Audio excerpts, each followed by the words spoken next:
33वां अध्याय देवहूति को तत्वज्ञान एवं मोक्ष पद की प्राप्ति।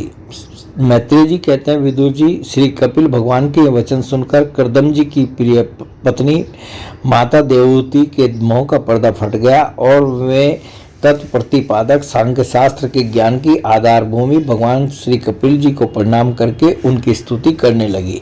देवहूति जी ने कहा, कपिल जी, ब्रह्मा जी आपके ही नाभि कमल से प्रकट हुए थे। उन्होंने प्रलयकालीन जल में शयन करने वाले आपके पंचभूत, इंद्रिय, शब्दादि, विषय और मनोमय विग्रह का जो सत्वादि गुणों के प्रभाव से युक्त सत स्वरूप और कार्य एवं कारण दोनों का विजय ध्यान ही किया था। आप निष्क्रिय सत्य संकल्प संपूर्ण जीवों के प्रभु तथा सहस्रों अचिंत्य शक्तियों से संपन्न है। अपनी शक्ति को गुण प्रवाह रूप से ब्रह्मादि अनंत मूर्तियों में विभक्त करके उनके द्वारा आप स्वयं ही विश्व की रचना आदि करते हैं। नाथ, यह कैसी विचित्र बात है कि उनके उदर में प्रलय काल आने पर यह सारा प्रपंच लीन हो जाता है और जो कल्पांत में माया में बालक का रूप धारण कर अपने चरण का अंगूठा चूसते हुए अकेले ही वट वृक्ष के पत्ते पर शयन करते हैं, उन्हीं आपको मैंने गर्भ में धारण किया। विभो, आप पापियों का दमन और अपने आज्ञाकारी भक्तों का अभ्युदय एवं कल्याण करने के लिए स्वेच्छा से देह धारण किया करते हैं। अतः जिस प्रकार आपके वराह आदि अवतार हुए हैं, उसी प्रकार यह कपिल अवतार भी मुमुक्षुओं को ज्ञान मार्ग दिखाने के लिए हुआ है। भगवान, आपके नामों का श्रवण या कीर्तन करने से तथा भूले भटके कभी कभी आपका वंदन या स्मरण करने से ही कुत्ते का मांस खाने वाला चांडाल भी सोमयाजी ब्राह्मण के समान पूजनीय हो सकता है। फिर आपका दर्शन करने से मनुष्य कृतकृत्य हो जाए, इसमें तो कहना ही क्या है। और वह चांडाल भी इसी से सर्वश्रेष्ठ है कि उसकी जीवा के अग्रभाग में आपका नाम विराजमान है। जो श्रेष्ठ पुरुष आपका नाम उच्चारण करते हैं, उन्होंने तप, हवन, तीर्थ स्नान, सदाचार का पालन और वेदाध्ययन सब कुछ कर लिया। कपिल देव जी, आप साक्षात परब्रह्म हैं। आप ही परम पुरुष हैं। वृत्तियों के प्रवाह को अंतर्मुख करके अंतःकरण में आपका ही चिंतन किया जाता है।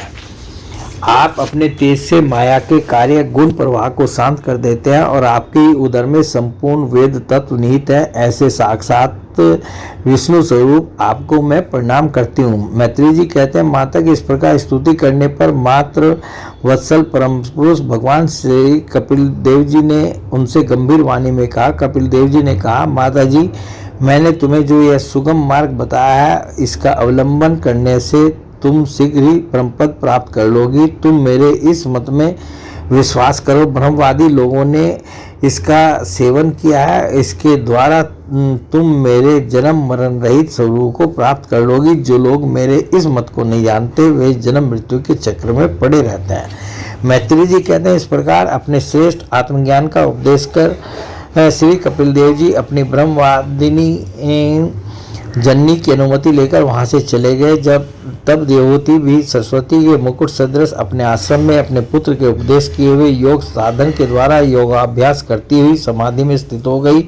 त्रिकाल स्नान करने से उनकी घुंघराली अलके भूरी भूरी जटाओं में परिणित हो गई और चीर वस्त्रों से ढका हुआ शरीर उग्र तपस्या के कारण दुर्बल हो गया। उन्होंने प्रजापति कर्दम के तप और योग बल से प्राप्त अनुपम गृहस्थ सुख को, जिसके लिए देवता भी तरसते रहते थे, त्याग दिया। जिसमें दुग्ध पेन के समान स्वच्छ और सुकोमल सैया से युक्त हाथी दांत के पलंग, सुवर्ण के पात्र, सोने के सिंहासन और उन पर कोमल कोमल गद्दे बिछे हुए थे तथा जिसकी स्वच्छ स्फटिक मणि और महामरकत मणि की भीतों में रत्नों की बनी हुई रमणीय मूर्तियों के सहित मणिमय दीपक जगमगा रहे थे, जो फूलों से लदे हुए अनेक दिव्य वृक्षों से सुशोभित था, जिसमें अनेक प्रकार के पक्षियों का कलरव और मतवाले भौरों का गुंजार होता रहता था। जहाँ की कमल गंध से सुवासित बावलियों में कर्दम जी के साथ उनका लाड़ प्यार पाकर क्रीड़ा के लिए प्रवेश करने पर उसका यानी देवहूति का गंधर्व गण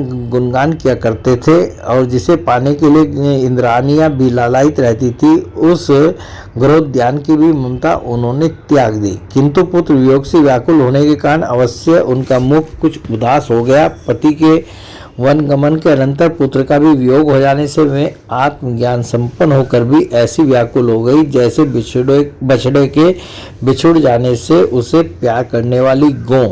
वत्स विदुर अपने पुत्र कपिल देव रूप भगवान श्री हरि का ही चिंतन करते करते हुए कुछ ही दिनों में ऐसे ऐश्वर्य संपन्न घर से भी उपरत हो गई। फिर वे कपिल देव जी ने भगवान के जिस ध्यान करने योग्य प्रसन्न वदनार विंद युक्त स्वरूप का वर्णन किया था उसके एक एक अवयव का तथा उस समग्र रूप का भी चिंतन करते हुए ध्यान में तत्पर हो गई। भगवत भक्ति के प्रभाव प्रबल वैराग्य और यथोचित कर्मानुष्ठान से उत्पन्न हुए ब्रह्म साक्षात्कार कराने वाले ज्ञान द्वारा चित्त शुद्ध हो जाने पर वे उस सर्वव्यापक आत्मा के ध्यान में मग्न हो गई जो अपने स्वरूप के प्रकाश से माया जनित आवरण को दूर कर देता है। इस प्रकार जीव के अधिष्ठान भूत परब्रह्म श्री भगवान में ही बुद्धि की स्थिति हो जाने से उनका जीव भाव निवृत्त हो गया और वे समस्त क्लेशों से मुक्त होकर परमानंद में मग्न हो गई। अब निरंतर समाधिस्थ रहने के कारण उनकी विषयों के सत्यत्व की भ्रांति मिट गई और उन्हें अपने शरीर की भी सुधि न रही। जैसे जागे हुए पुरुष को अपने स्वप्न में देखे हुए शरीर की नहीं रहती। उनके शरीर का पोषण भी दूसरों के द्वारा ही होता था, किंतु किसी प्रकार का मानसिक क्लेश न होने के कारण वह दुर्बल नहीं हुआ। उसका तेज और भी निखर गया और वह मैल के कारण धूमयुक्त अग्नि के समान सुशोभित होने लगा। उनके बाल बिथुर गए थे और वस्त्र भी गिर गया था। तथापि निरंतर श्री भगवान में ही चित्त लगा रहने के कारण उन्हें अपने तपो योग में शरीर की कुछ भी सुधि नहीं थी, केवल प्रारब्ध ही उनकी रक्षा करता था। विदुर जी इस प्रकार देवहूति जी ने कपिल देव जी के बताए हुए मार्ग पर थोड़े ही समय में नित्य मुक्त परमात्म स्वरूप श्री भगवान को प्राप्त कर लिया। वीरवा जिस स्थान पर उन्हें सिद्धि प्राप्त हुई थी वह परम पवित्र क्षेत्र त्रिलोकी में सिद्ध पद नाम से विख्यात हुआ। साधु स्वभाव विदुर जी योग साधन के द्वारा उनके शरीर के सारे दैहिक मल दूर हो गए थे। वह एक नदी के रूप में परिणत हो गया जो सिद्धगण से सेवित और सब प्रकार की सिद्धि देने वाली है। महायोगी भगवान कपिल जी भी माता की आज्ञा ले पिता के आश्रम से ईशान कोश की ओर चले गए। वहाँ स्वयं समुद्र ने उनका पूजन करके उन्हें स्थान दिया। वे तीनों लोकों को शांति प्रदान करने के लिए योग मार्ग का अवलंबन कर समाधि में स्थित हो गए।